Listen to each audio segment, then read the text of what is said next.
सभी पत्रकार मित्रों का हम स्वागत। आज की ये कॉन्फ्रेंस नागपुर शहर के सभी पैथीज, अलग अलग होम डॉक्टर्स ऑर्गेनाइजेशन तथा सभी स्तर के सामाजिक, शासकीय, निमशासकीय जो ऑर्गेनाइजेशंस है उन सभी की तरफ से जॉइंटली ये प्रेस कॉन्फ्रेंस यहाँ पर ली जा रही है। इसलिए किसी एक संस्था का नाम न देते हुए इसे अन्य अत्याचार विरोधी संघर्ष समिति महाराष्ट्र इस बैनर के नीचे हम सभी संस्थाएं हैं यहाँ एकत्रित हुए हैं। इसमें डॉक्टर्स, कर्मचारी, कामगार, सामाजिक संगठन सभी का सहयोग है। जैसे कि आप सभी को पता है कि 3 अक्टूबर को नांदेड़ में एक पूरे महाराष्ट्र को ही नहीं, पूरे देश को ही नहीं, तो मानवता को कालिमा फांसने वाली एक घटना हुई जिसे भारत के हिस्ट्री में एक बहुत बड़ा अंधेरा छाने वाला ऐतिहासिक घटना अपन समझ सकते हैं। ये बात ऐसी हुई थी कि नांदेड़ के गवर्नमेंट मेडिकल कॉलेज में अधिष्ठाता यानी डीन जैसे सर्वोच्च पद पर डॉक्टर जो थे उनको वहां पर कुछ उस जगह के हिंगोली के जो खासदार है माननीय हेमंत पाटिल, ये माननीय बोलने के भी लायक ही इनकी नहीं है। हम तो सभ्य लोग हैं इसलिए ये शब्द निकल रहा है, मन में तो क्या क्या निकल रहा होगा ये आपके भी मन में वही सवाल आएंगे। अगर आप भी इस देश के सच्चे नागरिक होंगे तो हम सबके मन में वही भावनाएं आएगी कि इनके ऐसे जालिम लोगों को कैसे क्या इस पद पर रहने का अधिकार बन सकता है। घटना इस तरह की हुई थी कि जिस तरह नांदेड़ मेडिकल कॉलेज में एक न्यूज़ आ गई कि 24 घंटे में 24 मृत्यु हो गई है। उसमें सभी डिपार्टमेंट, बच्चे, बूढ़े, सभी लोग सभी प्रकार के मरीज थे। और आप जानते हो कि एक मेडिकल कॉलेज में जाने वाले जो मरीज रहते हैं वो बहुत अस्त व्यस्त रहते हैं। 50-100 बेड का तो अति दक्षता विभाग रहता है जहाँ पर हर पल में एक मौत भी हो गई तो भी वो पूरे अथक प्रयत्न के बाद भी हो सकती है, ये हम सब जानते हैं। उसके बावजूद कुछ इस तरीके से माहौल बनाया गया कि इसमें वहाँ के डॉक्टर लोगों का निष्काळजीपना माने उनकी तरह से पूरी देखरेख न होने से ऐसा हो सकता है। और उसके बाद उसके लिए उस संस्था के सर्वोच्च पद पे जो अधिष्ठाता रहते हैं, डीन रहता है, उनको जवाबदार पकड़ा जाता है। अगर उनको जवाबदार पकड़ना है तो आप एविडेंस देके बोलो। ये ऐसे मूर्ख लोग जो अपने आप को एमपी कहते हैं, उनकी लायकी भी नहीं है, ऐसे लोग वहां पे उनके चैम्बर में जा कैसे सकते हैं? अगर जाना भी है तो उन्होंने अपने अधिकार और अपने उस डीन की जो अधिकार है उसका सभी का उतना ही आदर करना चाहिए।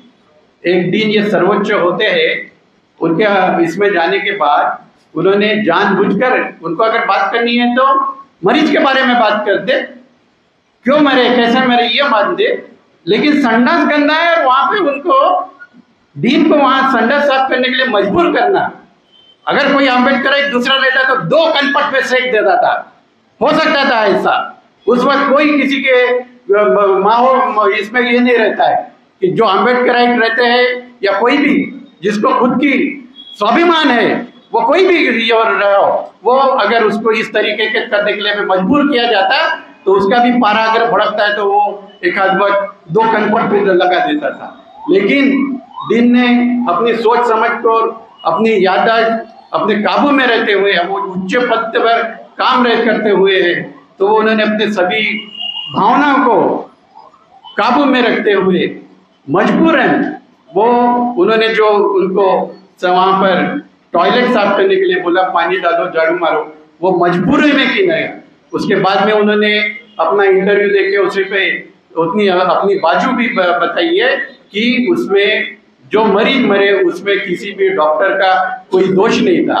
उसमें कॉलेज की अंतर्गत कमेटी बिठाई गई, उनका भी कहना और उनका भी जो जांच हुई उसमें भी उन्होंने निर्दोष पाया कि वहाँ डॉक्टर और किसी भी तरह का एडमिनिस्ट्रेशन का कोई फॉल्ट नहीं। इसके बावजूद जब बाहर की अंतर्गत कमेटी के बजाय जो दूसरी कमेटी दूसरे कॉलेज और 3-4 डीए बाहर के या जो सरकार बनाती है कमेटी, उसके लोग भी अगर वहां पर जाके बात करते जांच पड़ताल किए, उस बाहरी कमेटी को भी वहां के कोई डॉक्टर या एडमिनिस्ट्रेशन दोषी नहीं पाया गया। तो ऐसे इसमें पूरा दोष इस आदमी का, जिसका नाम हेमंत पाटिल है, जो वहां का मेंबर ऑफ पार्लियामेंट है, उसने इस तरीके की वहां पे जाके डीन के हाथ से ये कार्रवाई करना एक मानवता कोई नहीं, तो हम सबके लिए बहुत लांछनास्पद है। लेकिन इस कार्रवाई के पीछे बहुत बड़ी गहरी साजिश है। इस साजिश ऐसी है कि अब आप जहां पर भी देखो, हर जगह पर जहां पर यह मागासवर्गीय या पिछड़े जाति के लोग अच्छे उच्च पदस्थ पर अगर पहुंचते हैं तो कुछ साजिश करके हमें लगता है कि उनको बदनाम करने के लिए मेंबर ऑफ पार्लियामेंट या ये लोग प्रतिनिधि वहां पर जाके हल्ला करके किसी न किसी तरीके से उनको नीचे दिखाने का कोशिश करते हैं। तो हम सबसे पहले इस घटना का सभी 15 से 20 ऑर्गेनाइजेशन जो है, हमारे पदाधिकारी और हमारी सभी जनता इसका निषेध करती है। और दूसरी बात, उसके बाद भी उन्होंने उस हमारी पहली जो डिमांड थी कि उनके बारे में एफआईआर दर्ज की जाए और उनको अरेस्ट किया जाए, तो एफआईआर भी दर्ज हो गई, उसमें एट्रोसिटी की कलम लगना चाहिए, वो भी लग गई, लेकिन अभी तक उनको अरेस्ट नहीं किया गया। तो ये हम सभी भी संस्था के इस मोर्चे की हमारी वो डिमांड, पहली डिमांड ये है कि उनको शीघ्रता से अटक होनी चाहिए और जैसे आम नागरिक को कानून लगाया जाता है उसी तरह उन पे भी वही कार्रवाई की जाती है। उसके बाद जब 2 कमेटी ने अपनी जांच में कहा है कि वहां के डॉक्टर और एडमिनिस्ट्रेशन की कोई भी गलती नहीं है, तो वहां के पुलिस स्टेशन में डीन के अगेंस्ट में कंप्लेंट कैसे दाखिल हो सकती है कि उनके खिलाफ मनुष्य वध का गुनाह दाखिल किया गया है। तो इसका मतलब यह है कि कहीं ना कहीं से दबाव करके, दबाव तंत्र करके ये सभी जो फैक्ट्स है उसको बाजू में करते हुए, उनको सब बाजू में रखते हुए उन पे जानबूझ के वो कलम लगाकर उनको प्रताड़ित करने के हिसाब से ये कलम उन पे लगाई गई है। हमारे सबको मालूम है कि हमारे गरीब जनता जो है उसको गवर्नमेंट मेडिकल कॉलेज के सिवा कोई अन्य साधन सुविधाएं नहीं होती और उन्हीं को वहां पर बड़े पैमाने में मेडिकल सुविधा लेने के लिए जाना पड़ता है। लेकिन शासन इन दवाखानों में पूरी तरह से जितनी साधन सुविधा चाहिए, मैन पावर चाहिए, वो पूरी तरह से नहीं रहते। तो उसके वजह से बहुत स्ट्रेस में ये हम डॉक्टर, नर्सेस, सफाई कर्मचारी सभी लोग काम करते रहते हैं। उनकी क्षमता अगर 500 बेड की है और 1500 मरीज भी अगर भर्ती होती है, तभी हम सभी डॉक्टर्स और सभी स्टाफ अपनी सेवाएं देते रहते हैं। कोरोना काल में आप सबने देखे थे, ये सब जो लोग प्रतिनिधि अपने घर में चूड़ियां पहनकर बैठे हुए थे, कोई वहां पर आकर देखने को नहीं देता है, लेकिन डॉक्टर, नर्सेज और सभी कामगार अपने जान पर खेल के पूरे सभी की सेवाएं, जनता की सेवाएं करते हैं। और इन सरकार को रास्ते बनाने के लिए 1000 करोड़ करेगा तो 5000 करोड़ खर्चा बताएंगे, 2-2, 3-3 हजार करोड़ के पुतले बनाएंगे, लेकिन जो हेल्थ है, जो स्कूल है, ऐसी सुविधा देने के लिए इनके पास पैसा नहीं दिखता है। स्कूलें बंद करके जहाँ पर हमारे बच्चे पढ़ने वाले, वो स्कूलें बंद करके दारू के गुत्ते खोलते, ये कैसी भ्रष्ट सरकार है। अभी हम सभी आह्वान भी करेंगे कि ऐसे सरकार के किसी भी मेंबर को, पूरी जनता को भी चुनाव न करा दे। लेकिन हमारी मेन मांग यही है कि जिस तरीके से ये घटना हुई, इनका हम सभी संस्था की तरफ से हम निषेध करते हैं और उनको जितना जल्दी हो सके अरेस्ट किया जाए और ये